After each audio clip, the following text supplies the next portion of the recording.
Super duper. Whoa! Oh, hello, everybody. All right, on this episode of Breaking It Down Barney style, we're going to be discussing sound suppressors or silencers. The autistic amongst you can argue about the difference between those two words down below. They're basically the same thing. It's just a tube that goes on the end of your gun, basically. So, when you fire, you're going to get two sounds. One of them is going to be the sound of the actual bullet, the projectile moving through the air. So, the subsonic projectile, it's pretty quiet. A supersonic projectile, which is the vast majority of them out there, it's going to crack because it's breaking the sound barrier. So, there's nothing you can do about that. The second sound you're going to get is the expanding gases. So, as the gas travels down the barrel, propelling the bullet, and it reaches the muzzle,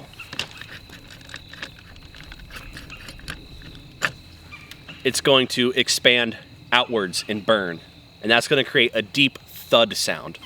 So what a suppressor or silencer, sound mitigator, dildo on the end of your rifle does is it's going to capture those gases and keep them in here, minimizing the amount that's going to escape.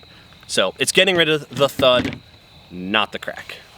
So the major pros to this, having a suppressor on your rifle is, I mean, you got sound suppression. So doesn't make your gun silent, even with subsonics, but it does definitely conceal the sound and the location of the person firing the rifle itself.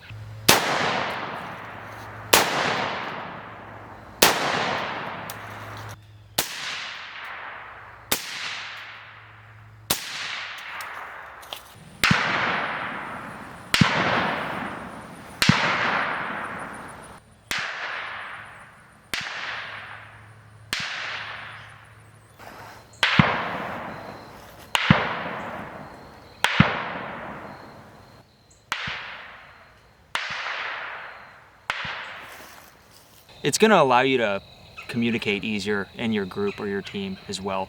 I think another key point that I would like to bring up is flash suppression.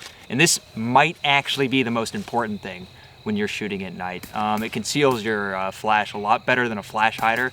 And at night, that is crucial. I mean, that is probably the difference between life or death in a lot of situations when we're talking about night fighting. Yeah, flash is bright in the daytime. It is insane through nods. Like, you can see it for miles around. This is critical. If there's one reason that I would harp on to get a suppressor, that would be it. Yeah. And now a lot of people will go like, oh, well, I don't have nods, or I don't worry about that. There's a lot of people who don't like you who have nods. Yeah. So it's what they're seeing, not what you're seeing. Yeah. Do you want to go into some cons? No. Okay, good. That's the end of the video. Fire. Yeah, we're done. Some cons on the suppressors. They're heavy. So you can get like this 30 cal can here weighs 14 ounces, 15 I believe. Whereas you got some lighter cans, this 5.56 can, a Fat Cat, is like 10 ounces or something like that. Mm-hmm. So different materials, you can get lighter suppressors, you can get heavier suppressors. But the one thing is it will always be heavier than just a bare muzzle. Oh, for sure. So you're going to be adding some weight, and that weight's up front. Yep. Another big con, they get hot. Dude, you just shit yourself. It's another con. They get hot. Now it's out on the muzzle, so you're not going to be grabbing it, hopefully. Please don't. But it's, a big heat sink, and it's going to pull the heat down through the rifle. So like on this particular one, it gets pretty hot because it's a thin handguard. The gas block is right here, and it's a small can, so it doesn't work as well as a heat sink. Whereas on this rifle with the exposed gas block, this big fat handguard, it can go the same number of rounds and not get as hot. So you can kind of build your way around that heat, or you can just get some good gloves. When we're talking about a combat rifle for the modern Minuteman, we're not talking about a mag here and there. We're talking about 7, 8 mags, your full loadout. So these will get hot. Keep some gloves on. Another downside, back pressure. So all this gas is getting trapped in the end. It's going to want to go somewhere. It's building up pressure in here. A lot of it's going to exit the muzzle. A lot of it is going to come back through the system. Into your face. Yes. So we have, this is a direct impingement rifle, the normal AR-15. It blows gas in your face. Here's a gas piston AR-15. It blows gas in your face. That gas is so bad, dude. Suppressed AK. Not necessarily too bad.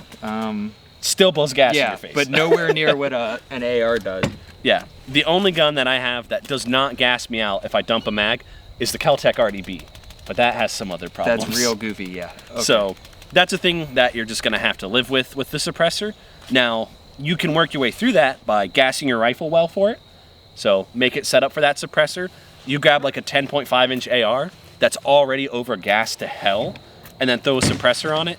It's gonna run hard. It's gonna blow gas in your Another face. thing that I would suggest too is the PRI makes a gas buster charging handle. You don't have one of those on either of these.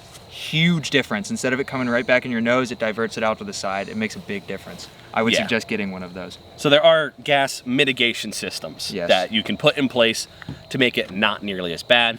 Depends on how much it bothers you and how much you want to spend on it. Length. You're gonna add some length. Yep. That's where the style of suppressor you get is gonna make a big difference. These are identical barrels. These are both 13.7-inch barrels. And as you can see, if I line them up trigger to trigger, We're looking at like a 4 to 6-inch difference. I mean, that's a 6-inch difference every day. so this 13.7-inch AR right here with the Yankee Hill Fat Cat is shorter than a 16-inch with an A2 birdcage. And you're really not losing much velocity. This will hit a man-sized target at 600 yards if you do your job and are a good shooter on the end. So you can lose a little bit of barrel length to gain back the length that you're adding with this suppressor to kind of even it out, but you just lose a little bit of velocity. It's not that bad. To be fair though, you're still gaining velocity by running a suppressor. Maybe not necessarily a Yeah, large amount, but we're not. you will get a slight velocity boost from this length the bullet is still traveling. We're talking pennies here. Like, Yeah, it's a little bit of a sprinkle on top because think about it, if that was just straight barrel out to there, you're getting a lot more velocity. Yep. So like, I'll be getting 200, 300 more feet per second with a full length barrel, whereas this is adding like 50. yeah, It helps. It's something.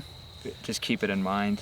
Now the downside is a 16-inch AR with a suppressor, which is one tax stamp you have to pay for, is long. You're walking around with a musket. Yeah, so you're gonna probably want a shorter barrel, which means you gotta do a pistol build, or you gotta pay for another tax stamp. So it sounds like there's a lot of cons there, is probably what you're thinking. And while yes, the list is long, the things on the list are relatively inconvenient. Like, okay, yes, the NFA sucks, the ATF sucks, but hey, it's only $200. That ain't much, you know. Cut back a little bit on the Zin, and you'll be good. You can pay No. that $200. The overall length, okay, a couple inches here and there. That joke writes itself. It's about penises. Oh, I don't know what that is. The heat on the gun, it's kind of a problem to begin with anyway, and oh well, the heat's out there, you're fine. And the weight, it's not that much. You can cut it somewhere else. Don't be a bitch. Now, having the loudest thing on the planet and the brightest flash on the planet, if you're fighting for your life, that's not inconvenient. I mean, it's inconvenient, but it's extremely inconvenient.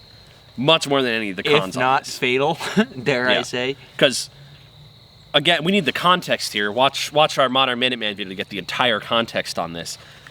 This is what the Second Amendment's about, not hunting.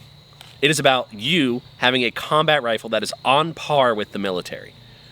So, that's why you need a suppressor, is what I'm getting at. Okay, so if you're convinced to get a suppressor, let's talk about some of your options out there. So, you might be tempted, like both of us were, to get like a 30 caliber suppressor and be like, I'll use this on everything. And what you end up getting is you realize that 5.56 is where it's at, and then you have this big heavy 30 caliber suppressor on a 5.56, and because it's 30 caliber and you're sending a hot dog down a hallway, you got a bright muzzle flash anyway, so you've kind of just lost the big advantage of your suppressor. So the jack of all trades suppressor is very tempting, especially because you don't want to pay that NFA tax twice. But I regret doing that. I wish I would have gone with a dedicated 5.56 can like this right off the bat. Another thing you don't want to fall into is the decibel rating. Yeah. Okay, maybe if you're doing like a bolt action subsonic rifle, like a bolt action 300 blackout, okay, I might be worried about decibel ratings then. I might look into something that has wipes on the front to kind of conceal the noise even more.